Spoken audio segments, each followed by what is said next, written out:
This march effectively launches the anti-war movement's bid to bring the arms and defence spending into the foreground of political debate in Britain. A debate which has so far been dominated by immigration, welfare benefits and terrorism.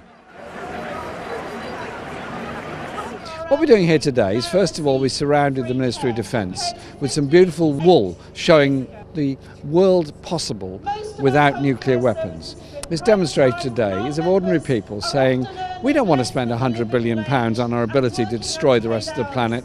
We want to spend £100 billion on creating jobs, schools, housing, hospitals, helping eliminate poverty in the world, and also as our contribution to de-stressing this planet rather than spending more on arms and thereby encouraging an arms race.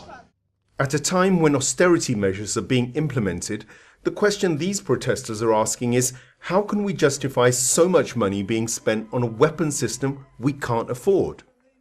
What I think the pretense that is being maintained is that it's a military thing. It's not a military weapon. It's just to maintain our position in the Security Council, allow us to sort of be a Robin to the United States Batman, and to get us into catastrophes from Suez to Iraq that have marked the 20th century and which we can't afford in the 21st century.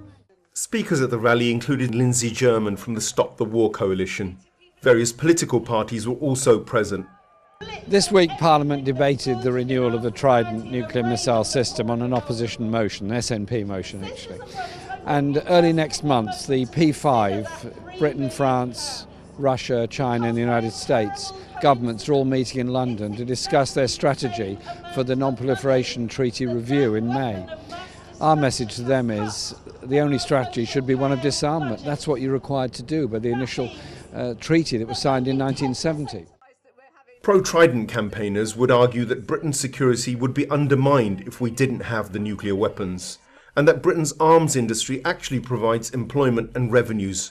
But these demonstrators say it is corporate arms dealers that actually profit from Trident. The real crunch will come after the upcoming May 2015 general election, when MPs will vote to make a final decision on replacing the Trident nuclear weapons system. Well, some very powerful arguments have been made for disarmament at today's demonstration.